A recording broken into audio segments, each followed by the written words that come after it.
Hello, my name is Jack. I am here to read some good old-fashioned fanfic and then comment on it.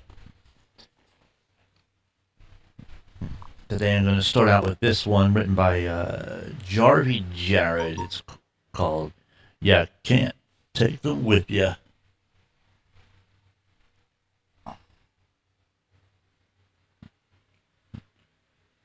And, whoops. Okay, here is the author's profile picture. Love it. I guess I'll start following Jarvie Jared, who has 22 stories to speak of.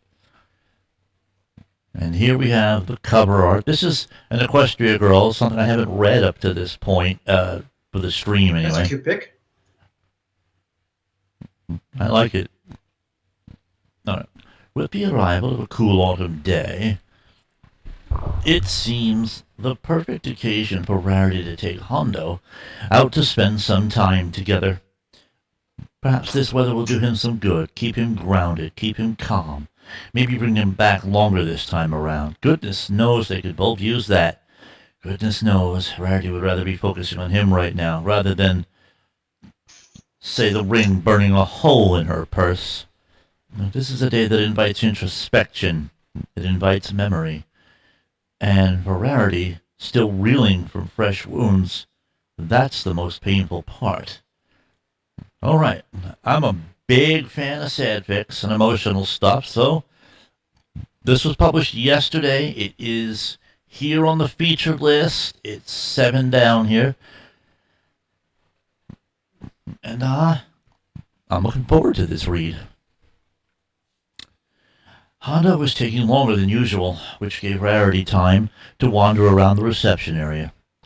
There was a square of sofa chairs arranged in one corner and an indoor fountain surrounded by bushy, long-leaved plants in the other. In the fountain, coins glistened like fish scales with each ray of the midday sun. There were a lot of coins, more than Rarity thought any resident would part with, which made her think visitors were the ones tossing them into the water.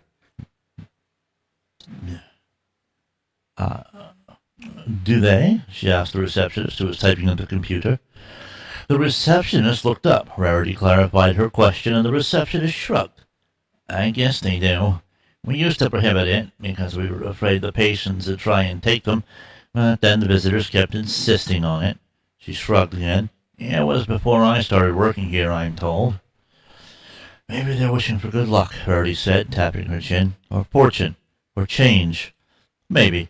I've always found that kind of odd, though, tossing coins into a fountain for that. How's a fountain going to change things? Rarity smiled. But she thought this receptionist was a bit too tightly wound for this place. She returned to the fountain, observing the coins. Their metal branding reminded her of the ring held between her thumb and forefinger. It was an old ring. There had once been writing engraved across the outer edge, but time and much rubbing had eroded it away, long before Rarity had come into possession of it. The elevator dinged. Rarity slipped the ring off and put it in her purse. She endeavored to put all thoughts of it away as well, at least for the moment. A nurse with pink hair exited, pushing Hondo on his wheelchair. He wore a navy floral shirt with white, yellow, and light blue petals. It appeared pressed for the occasion. Age and too much sunlight had paled it. Both smiled when they saw Rarity. I hope you weren't waiting long, Rarity, the nurse said. Rarity offered her own smile, shaking her head. Not at all, Red Heart. Allow me. She easily took over the Red Heart's position. The Red Heart, okay. And Hondo lifted a frail hand to graze hers. Thank you, he said. But you really don't need to waste your time with me. I wouldn't want to interrupt whatever you'd rather be doing. Rarity clicked her tongue. None of that talk now. This is exactly what I want to be doing.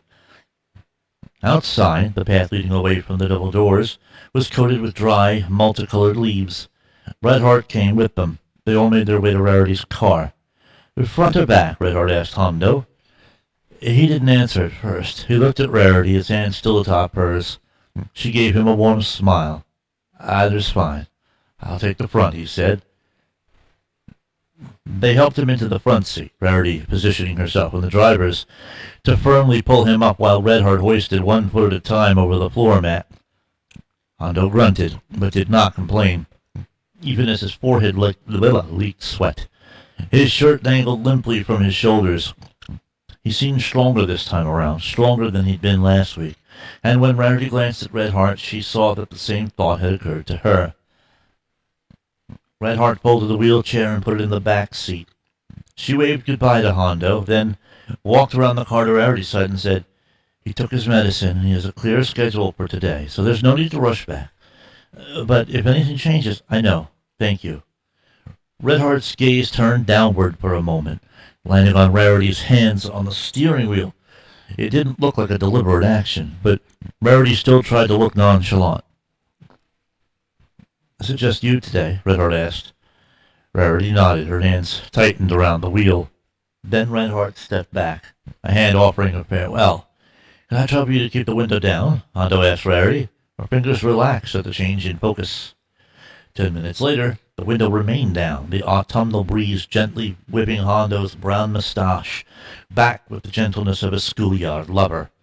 It was short these days, less impressive, less stately.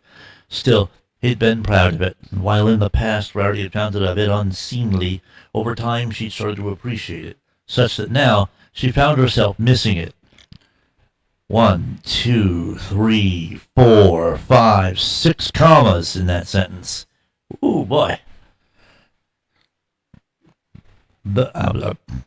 I'm a grievous comma sprinkler myself, but it is a lot of commas for a single sentence to have. But I understand the way that it properly structures everything. It puts the pauses where they belong, and it makes the sentence make sense in the writing. The turn was not her own doing. She had Applejack to thank for that.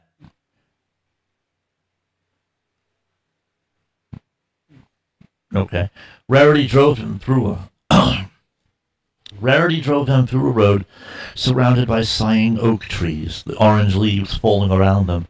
She had the radio on low, to some station that was just barely playing a song. A glance to her right told her that Hondo had closed his eyes, but it was unclear if he was asleep or listening. When he was like this in the car, he slept differently than when he was in bed. She had an urge to pull over and place a hand on his cheek, and then his forehead, like she was checking to see if he had a fever. Just how he used to act when she became sick. But the urge passed with the leaves. Soon they entered town. The lush forest faded, and the noisy streets rudely announced themselves via screeching tires and a brace of horn honks. Hondo awoke with a start, his blue eyes momentarily roaming and wild. He reached up, found the seatbelt wrapped over his torso, and ran his hand over it as though confused by its function. They were at a red light then. Rarity reached over and touched his shoulder. "It's okay," she said. "You're okay." It was a smooth phrase, practiced to the point where she could believe it. She smiled, massaging a thumb across the bone. A bone? Hondo turned to look at her hand, then at her, then unfolded his body with a sigh and a smile. The green light fell upon his face, and Rarity resumed the drive. Their first stop was a small corner bakery. It was nowhere near as flashy or popular as Sugar Cube Corner, but that was the reason Rarity had chosen it. She could count on not seeing anyone she knew here. And the question is, why is that important? She parked the car and helped Hondo get back into his wheelchair, and together they wheeled up the sidewalk to the entrance. The smell of freshly baked goods greeted them with a whiff of nostalgia. In a flash, she remembered high school, then college, then life after even that. She remembered the mornings waking up in their new home to the smell of a fresh breakfast, and the way the light would be caught in the flush of weak golden hair that fell gracefully across toned shoulders, the way it'd hold still, like the light wanted, as she stepped down the stairs for her to pay attention, to keep this moment until it became a memory. There were other moments like that, but there were others that were more painful, were filled with shouting and regrets. These were less clear, but were just as striking, if not more so, and they always came to her in apparent contrast to the happier ones. Rarity closed her eyes against them all, then opened them to return to the bakery. After they'd ordered, they stood in the corner of the shop. While they waited, Rarity observed Hondo. He sat dutifully, his hands folded in his lap, his face barely twitching as he examined the cafe. He looked completely at ease, and Rarity found herself thinking she should take a picture. Not necessarily because it'd be a good shot, but because later, she knew, the reminder might be necessary. It could be something she could pull out in those late-night hours when Hondo would be whimpering pitifully in his sleep, or when he awoke with a violent start and grabbed at phantoms only he could see, crying about old nightmares he hadn't had since he was a child. In such moments, Rarity would need to be reminded that, on occasion, there was peace. But she did not take out her phone. She did not take a picture. She looked for a long while and then made herself look away. They got their orders and returned quietly to the car, Hondo getting into his seat much easier this time. Rarity drove on, taking a right and beginning to exit the busy part of town. Rarity drove over a road that, midway, transformed into a bumpier one, but Hondo, holding his bag of pastries, was unbothered. Eventually, the road smoothed over one more time, and they were now driving past another wooded area, one with graying sycamores swaying on the banks of a great lake. Rarity spotted a few faces walking up and down the sidewalk. Some were familiar, but she was driving too quickly to be recognized. She turned into another parking lot. Getting out, keeping her drink close to her, she unfolded the wheelchair. Hondo did not need her help, though. He slid easily into it, the only sign of exertion being a quick exhalation of breath. At 2 in the afternoon, the sky was as clear as a summer's day, and the sun beamed down onto Hondo, lighting his skin and rejuvenating every line, every wrinkle, every crevasse, exposing his crow's feet, illuminating how his profile must have been 40 or so years ago. She pointed this out to him. Goodness, the sun really is doing you some good. Hondo winked. You're bound to make an old man blush. They walked along the path. They walked along the path. They passed under the branches, and Hondo, from time to time, would point out a bird or a squirrel to her, and he could tell her what species they were, and why they sounded the way they did. They passed joggers and bikers and other old men and women who wore matching tracksuits and tennis shoes. On the other side of the lake was a person fishing, and Hondo pointed to him and laughed like a boy. Think he knows you can't catch anything here but baby guppies? Eventually, they came to a stop on a dirt bank facing the water. There was a wooden bench covered and surrounded by leaves. The lake curved and bent around other banks, and in the distance sat a small island with a single tree growing out of it, and a large boulder keeping it company. Rarity placed Hondo next to the bench. Then she cleared the bench of leaves and sat down. They were both watching the lake. The breeze sculpted gentle waves that disrupted the water's surface, and as the sun beamed down on it, the light took on white, slightly elongated circular shapes, reminding Rarity of the coins in the fountain. Only here, nobody had thrown them into the water but the sun itself. Hondo opened his paper bag and retrieved what he'd gotten from the bakery, 2 puffy buttered croissants. He offered one to Rarity, and she took it gratefully. She bit into the pastry. It was still warm, still soft, melting in her mouth. She let out a sigh. Oh, you have made an absolutely marvelous choice, if I do say so myself. Hondo looked pleased. They sat for a time, eating and, in Rarity's case, sipping her latte. As they ate, Hondo began to talk. You know, this place reminds me of a wedding I went to. Rarity was still. Hondo nodded. One of those countryside weddings where the venue took place in an outdoor area. The venue would have been the outdoor area, but okay. There wasn't a lake per se, but there was an orchard to the south, and you could see the entirety of that season's harvest from the hill that the ceremony took place on. It was incredible. I'd never seen so many trees, so many signs of life. You know, he laughed, there was a time in my life where I seriously thought about becoming a farmer. Can you imagine that? I can, Rarity murmured from behind her cup. It's a terribly romantic notion. He didn't appear to hear her. It was a beautiful occasion, made even more so by the clothes the bridesmaids and groomsmen were wearing. The bride designed them herself, I think. He smiled at the lake and kept chattering. Rarity wasn't listening fully. She closed her eyes. She finished her cup, lowered it, and looked at the lake as well. There, in the distance, the tree stood, and its leaves fanned out like a bridal veil. The rock may as well have been a lonely altar. Hondo was still talking, and my darling Cookie said, "Why didn't we do this for our wedding?" And I told her that she had a whole list of requirements to fulfill before we even talked about it. Firstly, there was the fact that she wanted us to date for 10 years, at minimum, which was fine. But then second, there was the fact that she wanted a sign that this would be a good idea. So she suggested a little after our 10th anniversary that we go down to Las Vegas for some fun. She felt she was on a lucky streak and told me that if she won it big, it was the go-ahead sign we both were looking for. And she did. And that's where we got our rings, a little pawn shop just outside of the casino. We immediately spent our winnings there. I never told my daughters that part. They already thought Las Vegas was a romantic enough place for a proposal. If they knew that it happened almost on a whim, well, he chuckled, there are some things, I imagine, that my daughters simply cannot tolerate from me. But that's all right. It is, Rarity mumbled. Besides, it's not the place. It's the rings that matter, yes? Why, yes, his eyes brightened. And they were special. We got matching engravings. They read.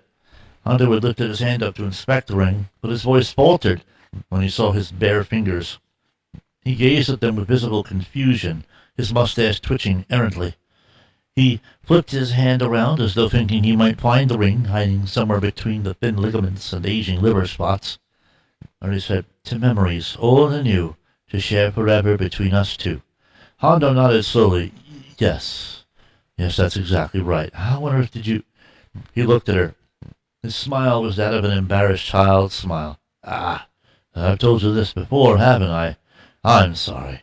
I didn't mean to bore you with the same old story. He shrugged, then returned to looking at the lake. He seemed smaller now, diminished. The light would not bring him back. She gazed down at his hands folded in his lap. What did that matter, she wanted to say. Tell her another story, why don't you? Tell her all the stories you have. What did it matter if she'd heard them all before? You could not take them with you. You had to give the stories up sometime. Her hands clutched her purse so tight that her pale skin turned even paler. Shakily, she unclasped it, the mouth partially opening.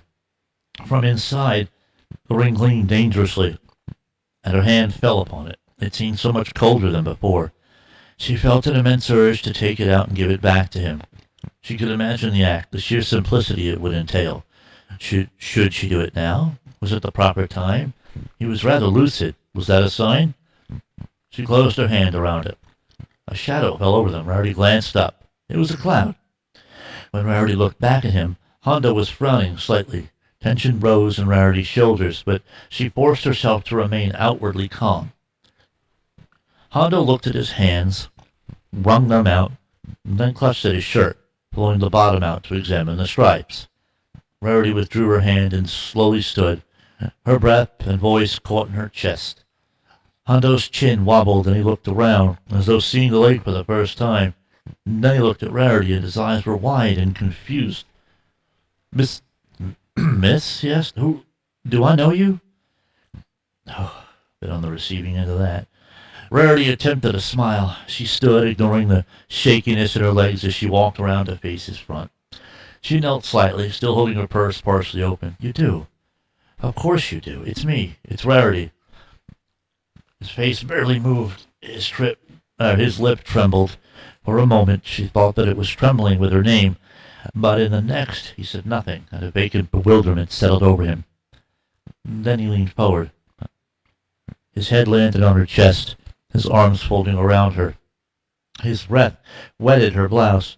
She would have felt embarrassed, would have worried what this would look like to others, this old man and this pretty young lady, the way he fell against her without modesty. Had she not also registered that a gentle keening was coming from him? A sob, a child's confused and scared sob. Hondo didn't say anything. He did not ask for anything more than this touch. Rarity, finally recovering, reached around to rub his back, whispering comforting nothings to him, words that would soon be lost, until they were not words at all, but mere sounds without meaning. And then Hondo settled back into his wheelchair. His blue eyes were red, and the eyelids puffy. He was no less bewildered looking, regarding Rarity with cautious timidity. Her heart froze in her chest. Her skin prickled. Her voice clutched a word in her throat and would not release it. But she put on a smile again. She reached back into her purse, felt the ring one more time, then dug out a few napkins and handed them to him. He wiped his face dutifully. He didn't look into the purse. She shut it, her hands shaking. Then she said, "It's time to go." "Is it already?" he mumbled, but did not put up much more of a fuss. They returned to the car, and Hondo had a considerably harder time getting back into his seat. When he did, he struggled with the seat belt, and Rarity had to help him. "The window," he said, and at first Rarity thought he was asking her to keep it open. Instead, he pressed the button and the window rolled up. On its surface, Rarity could see Hondo's reflection, the deep downward V of his eyebrows painfully obvious as he struggled to make out his face. The drive back was quiet. Rarity even turned up the radio, but neither of them were listening. Hondo was in his seat, and Rarity wished she could offer him something. But what was left? What was left to give but herself? And even that did not seem sufficient. She used to have more. Used to. At the home, Red Heart was waiting. She smiled at the two of them before helping unfold the wheelchair and assisting Hondo. "Did you enjoy yourself?" Red Heart asked him. He might have nodded. He might also have been jostled by the slight bump the uneven grooves in the sidewalk made in the lead up to the entrance. Rarity didn't know, and she didn't want to ask again. She followed them, her hands clasped in front of her skirt. Her blouse was still damp from where Hondo had cried. When they were inside, Red Heart asked, "I'm assuming you'll be here again next week?" Rarity nodded. It was suddenly a lot easier than speaking. Red Heart took hold of the handlebars of the wheelchair. "I'm sure you're tired, Mr. Hondo. So we'll bring you back to your room, and you can settle yourself down for a nap. Doesn't that sound nice?" He answered, but Rarity didn't quite hear him. She waited by the entrance as Hondo and Red Heart entered the elevator, watching until the doors closed. Her eyes fell onto the receptionist's desk. The receptionist was busy writing something down on a piece of paper. Amazing, Rarity thought. Amazing how a set of papers could mean the end of a life, of a promise, of memories, of the future. The papers that had taken hers weren't even a week old. Knowing her, she'd probably left them on the table where they were served. Forgotten while she focused on Hondo and today. And there they would likely remain, into next week, and the next, and the next. She turned, intending to walk out, but stopped. She looked at the fountain and the coins. She looked for the ones she'd tossed months ago, when she first brought Hondo here. But now the coins all looked generally the same. It was impossible to tell which ones had been wasted on a wish and which had yet to take up one. She reached up into her purse and pulled out the ring, pinching it between her thumb and forefinger. She thought about tossing it into the water. There wasn't much point in holding on to it. It no longer had much use, except as a reminder of what once was. But what would she wish for if she did? All she ended up doing was twirl it a few times. She thought about the night Hondo had given it to her, when she was thinking of how to propose and with what. "You'll make better use of this than me," he said. Hollow words. If he had known how things would end, would he have said the same thing? She thought about the papers again, the way they had crumpled in her hands, the silence of the kitchen, the silent tears that ran down her face as she read and reread. Divorce settlement. Applejack slipping the ring off and placing it on the table. It had made no sound. Somehow Rarity could imagine it pulling like a hammer. Applejack's face was forever blurred in her mind because she could never bring herself to look at it. Was she upset? Relieved? Was Rarity? Did it matter to know? More memories. Applejack's footsteps fading into distant thuds. The closing of the door. The light falling away. The smell of the orchard being the last thing to leave. Holding herself against the fountain, Rarity twirled the ring. Its surface had smoothed over, but she could still feel where the inscription had been engraved. She tried to make it catch the light once, twice, a dozen times. It would not. My God, that was good stuff, man. Honestly, very few grammar or punctuation errors for me to stop and worry about. And at some point, I was so absorbed in the story, I stopped even noticing any of that stuff anyway.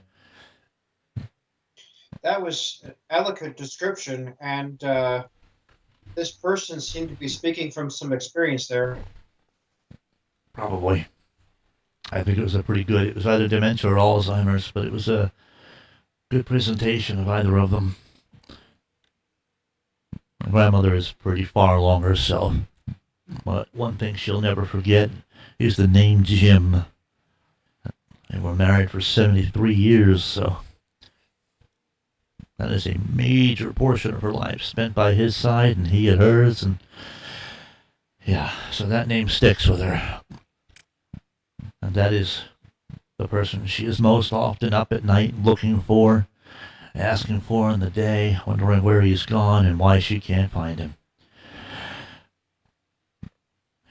And for 2 years now, I've had to tell a fairly simple but believable lie. He's upstate with Bobby on a fishing trip. And shouldn't always grasp what that means. And she often asks, what does that mean? What is upstate? Sometimes she's mistaking that word for upstairs and thinking, oh, so we have to go up there to get to him. And then, yeah, it gets harder and harder to get through to her. But some are good days and some aren't. This story was profoundly good. It was sad. It was actually not depressing. It covered the two topics it discussed so well that it really was a good and reflective story. There was a moment the papers that had taken hers weren't. It was in this paragraph. I had to pause for a moment. I felt tears starting to come. And strangely, not sooner than that. But anyway, it's a good telling. And it makes me want to hear more. And it makes me want to, see a happy ending. Something working out between the two of them. Because that is honestly a very bad ending. Because they were friends before they were anything else. And it sounds like all of that is gone and over with now. And it's not, we're not given any kind of insight into the reason for Applejack leaving, any kind of fighting. That is left completely in the realm of the absolute. We don't have that answer. We have the openness of it to speculate on, to think about, to wonder what went wrong. Rarity herself, true to the story's purpose, is avoiding thinking about it. And so we don't really get any insight. Her thoughts aren't racing. She's doing a wonderful job of avoiding thinking about it. And I have other questions. I wonder, where is Cookie? And she passed on. Hondo is fairly old and he's in a home. The degree of his lucidity at first suggests that it's still early onset. Well, not early onset, but it's still pretty early stages for Alzheimer's or dementia.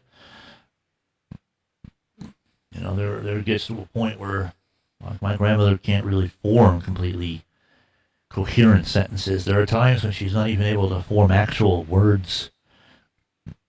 She firmly believes that they are and that she's communicating effectively, but it's just partial sounds, the beginnings and the ends of different words without the other halves of those same words, and then it just gets confusing because they're not put into any kind of coherent order, and there's no consideration for syntax. And then there's that part where her mind starts substituting words that she thinks are the right fit for what she's thinking of, but they are only similar in sound, not meaning. I'm just saying, I know what this disease takes away. Where was it?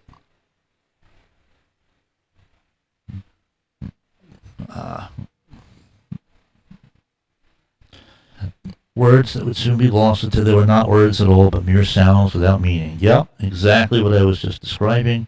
This story already did. Oh, except from her side.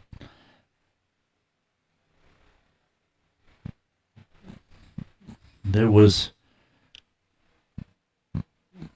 here it is. Why don't you tell her all the stories you have? What did it matter if she heard them all? Or you could take them.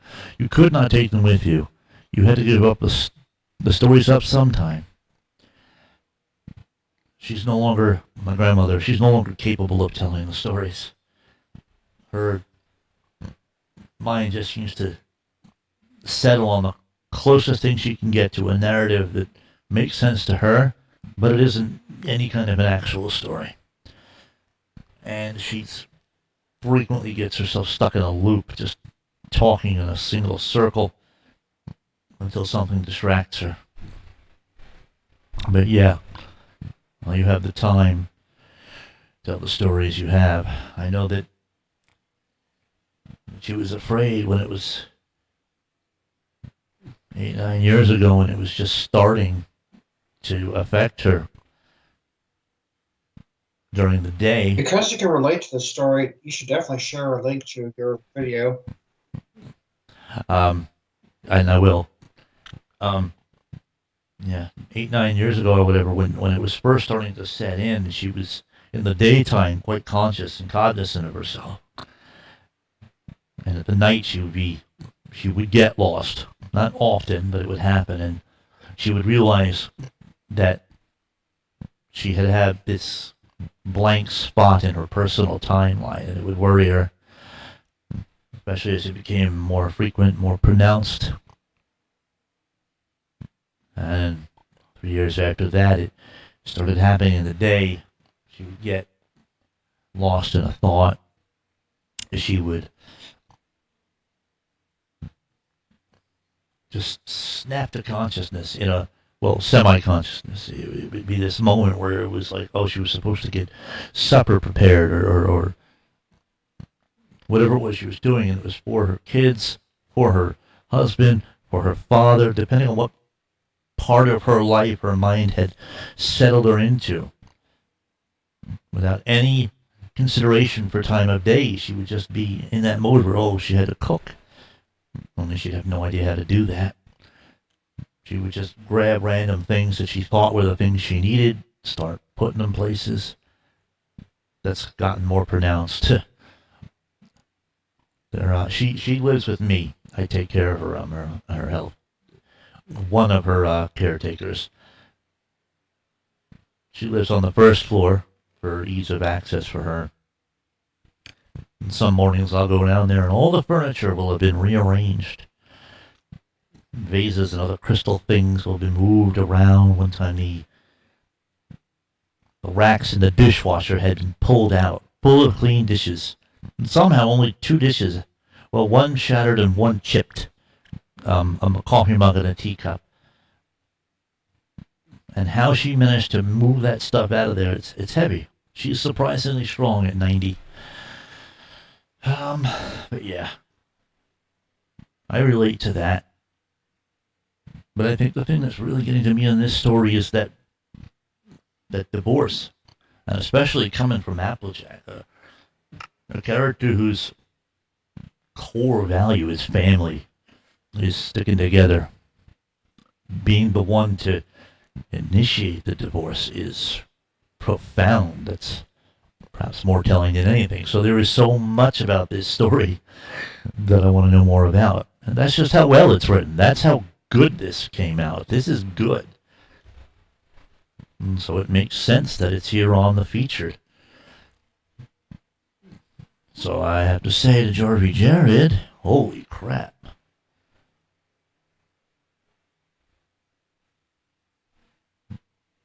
Okay. Not good. Holy crap.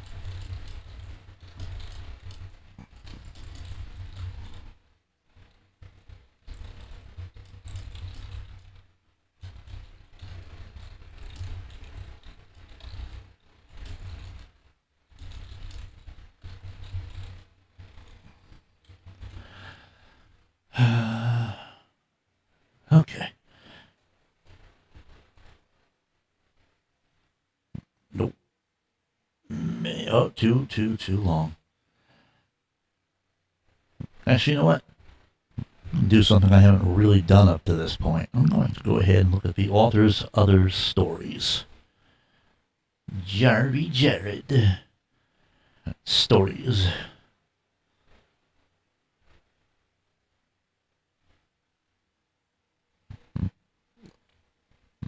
How old? It's 3 chapters, 9,121 words.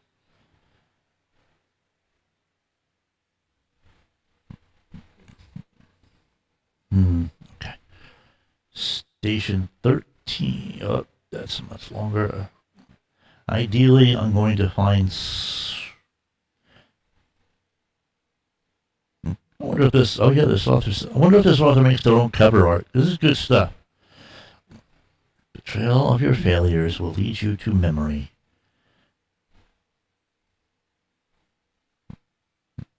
In the Ancestral Tribute Contest. Cover art adapted from an image on Unsplash, inspired by the work of Gabriel Garcia Marquez. Rated really good in Ghost Mike's Pony Book Review Monday Musings, number 39. Rated Why Haven't You Read These Yet in Paul Asaran's Thursday Reviews, CCC 326. Okay. Compatible, but let's look at it going on. Oh, the wooden toys from the G5 intro. Argyle came to us by sea. He brought us his notes, a smile, and an impossible dream.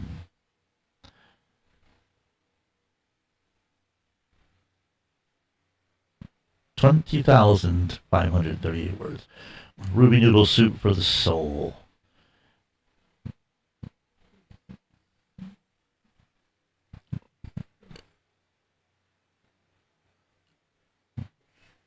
When Spike catches a terrible cold, Pinky offers him a treatment plan in the form of a special kind of soup.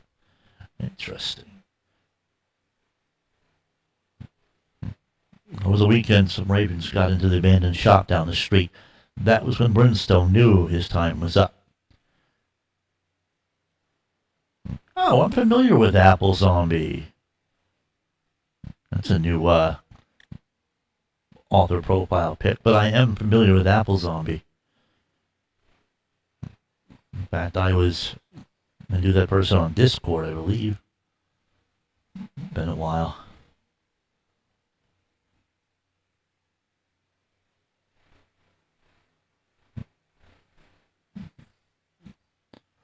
Alright. So maybe not then. Okay. Curious case of the crystal consort. Oh no, I'm not. What? I'm not reading anything that has that tag in it.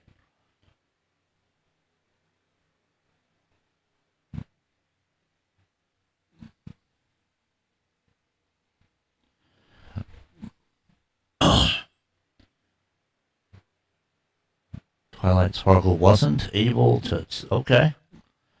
Denial to the end. Binny Bean. That's an absolutely spectacularly Which dark track were you profile referring to? picture. What? Hello?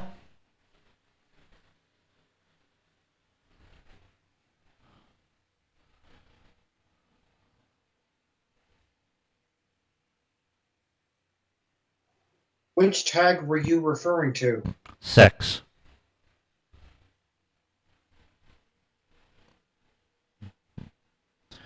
Princess Luna reflects on the consequences of Twilight Sparkle being unable to save the Crystal Empire from King Sombra. A short story inspired by the art I drew. You drew that too. Good artwork. Good artwork. Yeah, I figured that was it. So Binny Bean with a wonderfully dark profile picture. And I'm going to read this story called Denial to the End. I'm going on the darkness for some reason today.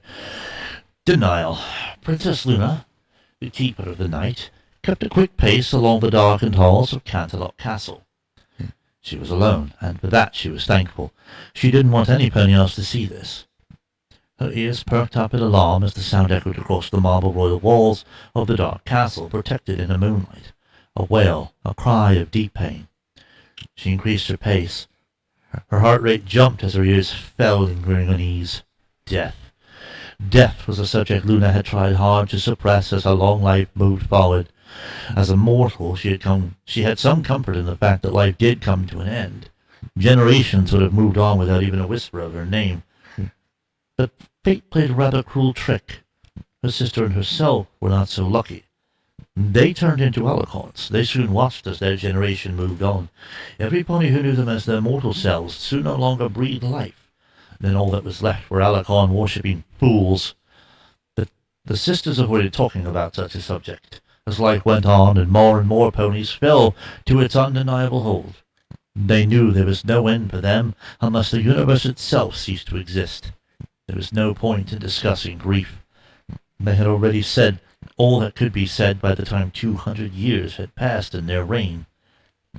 Until Nightmare Moon, of course.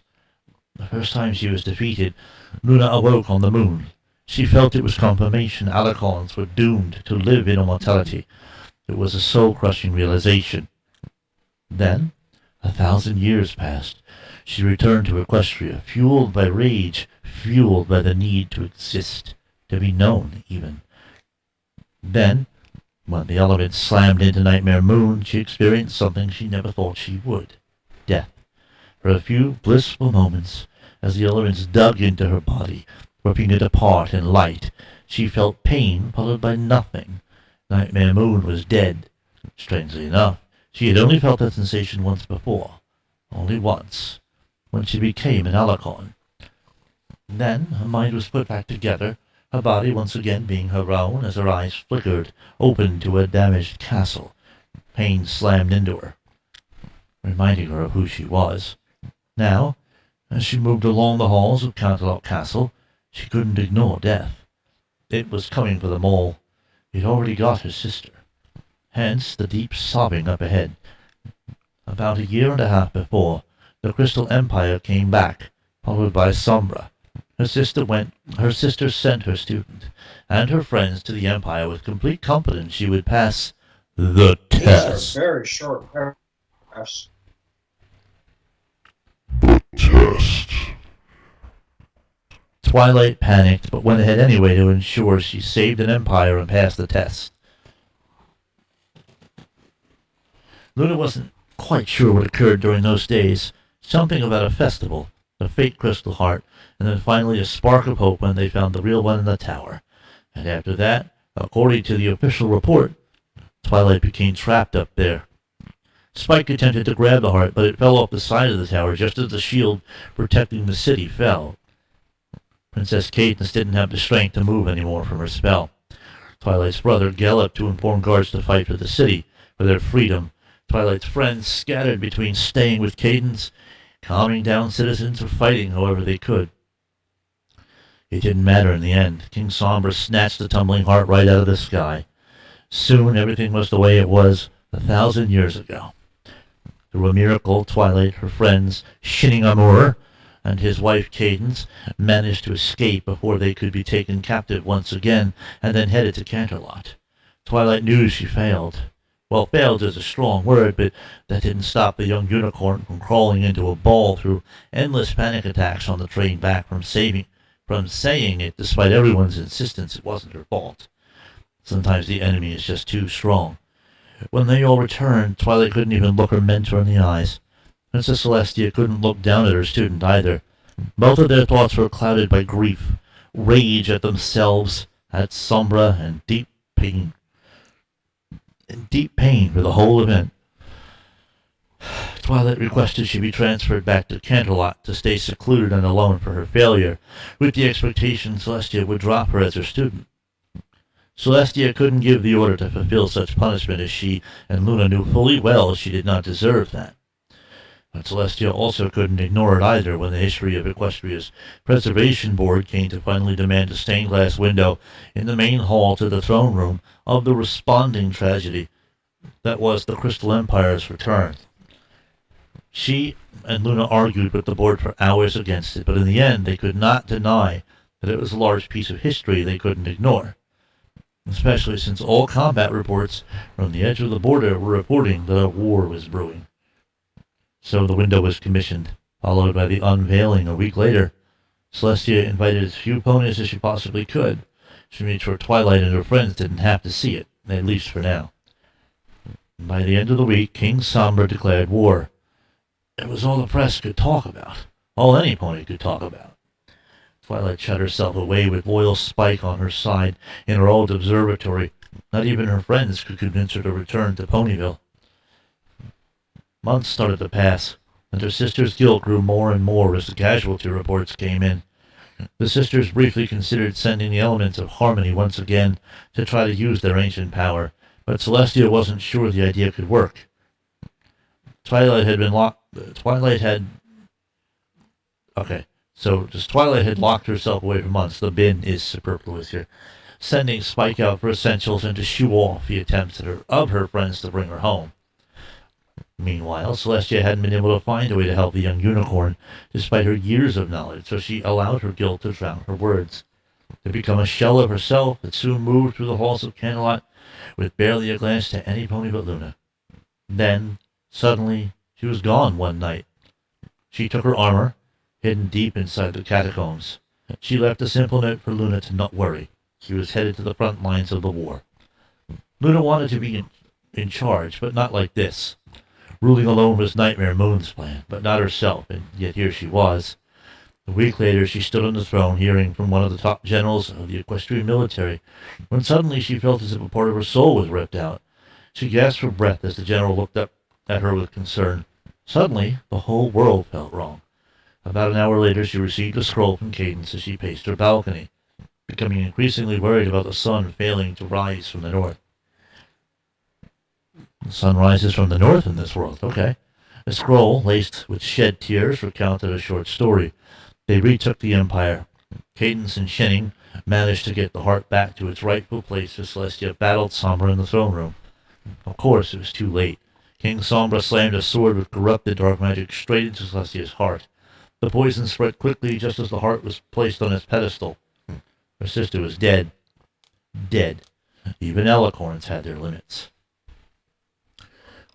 The news spread like wildfire. By morning, her death was already being written in the newspapers. Ponies demanded answers as to what had happened. How could an alicorn die? The first thing Luna did was fly over to an observatory and knock softly on the door. It opened a crack to reveal Spike, looking up at her with a sad but tired smile. "Hi, Princess Luna," Spike said before confusion crossed his face. He was probably wondering why she was there when a new day needed to be started, or why her eyes were bloodshot with tears. "Hello, Spike. I must speak with you and Twilight," Luna replied, her voice shaking from pain. Spike nodded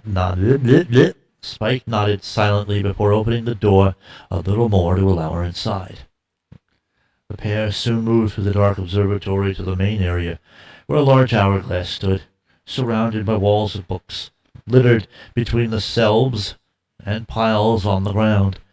In the middle of it all, by the way, that should be shelves.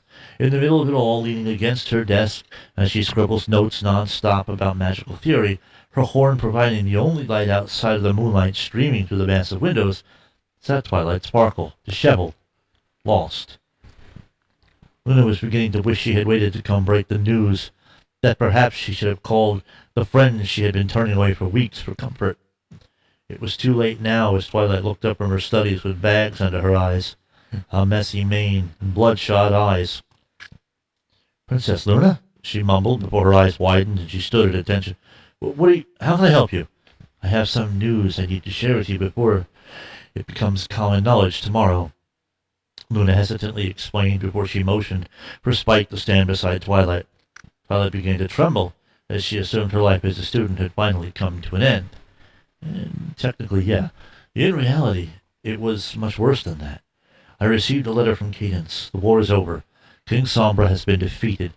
Twilight flinched before giving a small, hopeful smile. The first sign of happiness since the whole mess started. Luna felt tears pricking her eyes again as she sucked in a deep breath and took a few steps closer to the unicorn. "Twilight Sparkle, Spike, I regret I regret to inform you that my sister, Princess Celestia, is dead. King Sombra murdered her before the crystal heart was returned to the pedestal. Horrified expressions were plastered on the pair's faces as they took the information in. Several moments passed without a sound being uttered. Twilight, my sister cared for you very much. No. Twilight suddenly snapped back before stumbled, I think he meant stumbling, back towards the safety of her desk, of her books. No. Alicorns don't die. She must be somewhere. She can't. Twilight, I am sorry, but she is. No, she barked back, rage fueling her frantic motions as she grabbed a quill and began to resume her writing. Tears poured down her face as she tried to deny Luna's words. Alicorns don't die. They just can't. That was 3 months ago. The funeral, a grand funeral, took place about a month later. They had taken Celestia's body from the Crystal Castle to be taken home and laid to rest in the Candlelock Gardens. Every pony in Equestria tried to be there. Expect Twilight. You meant accept there. Twilight's mind had snapped as Spike claimed. It was the only way he could describe what happened to a pony who was practically his sister. She didn't want to believe reality anymore. All she did was study, and more studying. No pony was sure of even what she bothered to learn anymore. All her notes, littered across the observatory, barely made any sense. Her friends always tried to get her to come out, even for an hour. They didn't know who she was anymore, which was making that process harder as the weeks went on. That's why Luna was hurrying through the castle. Her sister was dead. Her sister's student was broken, and Luna knew the source of that sobbing. Her magic flared as she opened one of the double doors leading to the throne room, where the sobbing was unmistakable. She lightly shut the door, taking in slow breaths as she passed the windows, which depicted her banishments as Nightmare Moon. She came to a stop as in the dark hallway, illuminated by the window itself and Luna's own magic to provide light. It was Twilight Sparkle clutching her sister's feather, a feather that she gave to Twilight as a foal to use for notes when she ran out of quills one night. As Luna's eyes adjusted to the scene, she looked up at the window depicting the return of the Crystal Empire. She wanted nothing more than to smash it into a million pieces. Twilight faced away from the window, curled into a ball as she held the feather. Luna saw movement out of the corner of her eyes.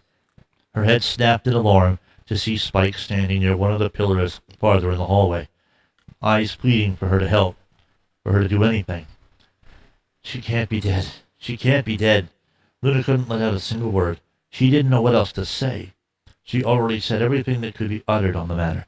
She carefully unfolded her wing to stretch it around Twilight before moving herself to curl up next to her, as Twilight unintentionally leaned into the hug.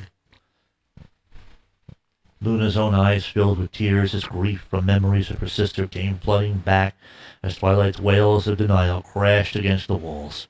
Her head drifted down to look at the feather Twilight wouldn't let go of.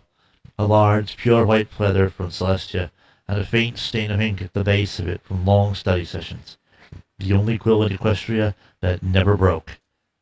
The last piece of her sister that wasn't locked away in a museum or buried 6 feet in the ground, locked away from the sun Celestia cared for so much.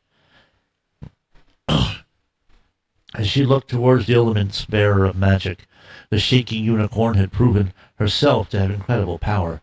Her sister had hinted at such a possibility before she sent Twilight away to the Crystal Empire. A power that could just as easily turn sinister. She wouldn't be able to survive much longer if she didn't overcome the grief that was she was locked into. Denial wouldn't bring her sister back. Death was inevitable. Luna's body stiffened as the only answer occurred to her. Ponyville. Ponyville is what took her out of her isolation. She came to Candlelock for punishment. She stayed so she could hide from the world.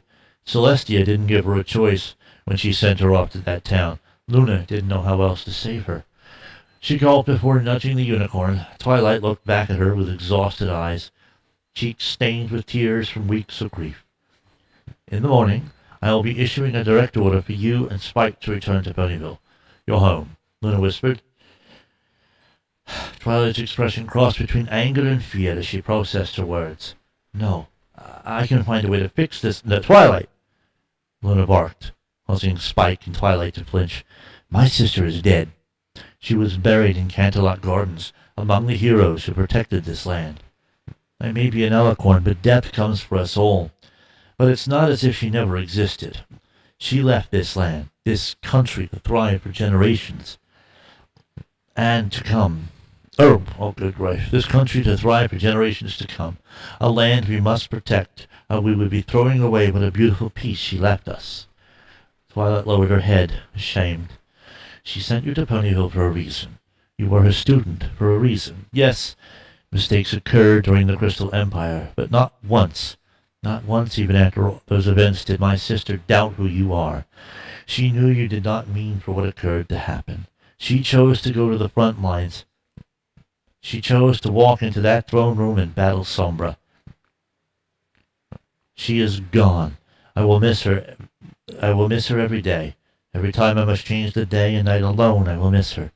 But life goes on, just as it will continue long after we are gone. Spike took a step towards the pair with a small smile of hope as Twilight's eyes poured with tears again, as she wanted to deny again. Pleaded with her silently to give her any hope that the son of Alicorn wasn't gone, but when she was met with Luna's own heavy silence as an answer, they both knew denial was only making the matter worse. She couldn't fix it with a time spell.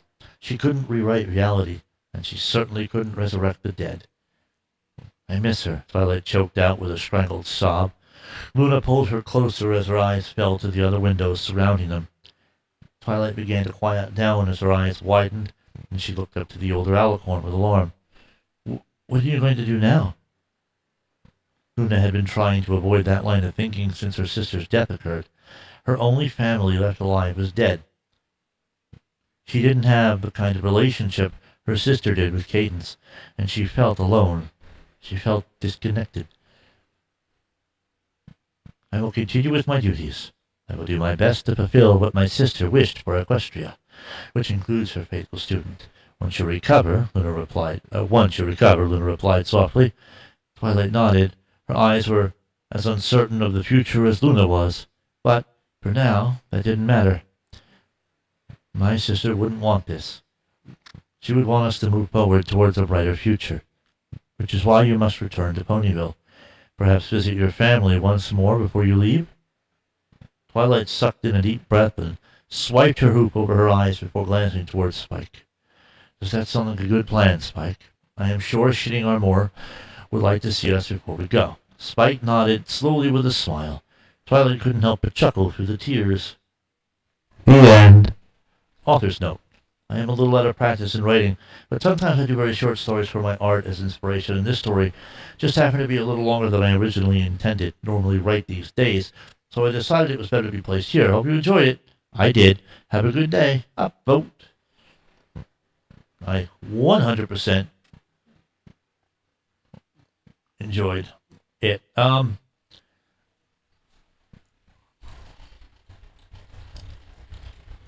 Okay, so now I've said it. Wow, good read. Let me elaborate. I like how it explores the ramifications of something going wrong. I'm surprised to see that it only had 81 reads there. Well, it's not on the featured list, so anyway, it explores the ramifications of something going wrong, and it makes that something that went wrong not actually Twilight's fault, not Spike's fault, just a tragic accident that happened that resulted in Sombra coming back to power. And then eventually Celestia off to fix the mistake, to stop Sombra, and it comes to a tragic end. And then all I can think about is at some point Starlight Glimmer comes into the timeline, and she can go back in time. Realistically, she could even go back and fix this and restore Equestria to its intended canon. But that's not needed. This is a good read, though. There's some odd spelling choices, some difficult syntax from place to place, or wrong tense of word is used in the middle of a sentence, things like that. It's a little. Well, it was enough to stop me in my tracks and comment on it. But overall, this has been a good idea and a good story, and not badly written. I think it did a very good job of realistically exploring the ramifications, what it would be and mean for Twilight Sparkle and Spike. And it didn't do a lot to explore how it affected her friends. It left that very much in the background as kind of an afterthought. You know, Twilight was locked up in her tower, and Spike was just shooing them away, and we don't get more detail than that. And all right, so I'm not entirely sure that that's for the best. It's the author's choice, which they want to focus on, and the focus here was relationships between Luna and Celestia, Luna and Twilight, Twilight and Spike, those things. And narrowing the focus meant that the writing was more specific and more careful about those topics, which is a good thing. I just would be interested to hear what else went and got changed. Did Rainbow Dash sign up for the war effort, things like that? There are other possibilities. But even without any of that, with just the focus that it had, good story. I enjoyed the read. I genuinely did. Just it's that kind of writing where there's plenty of room for expansion.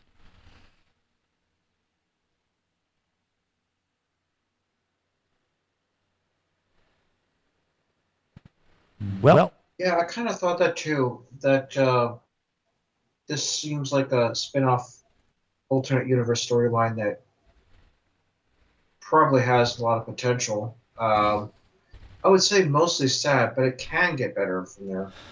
yeah. Okay.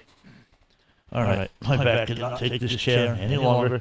So here it is, an hour, and I'm gonna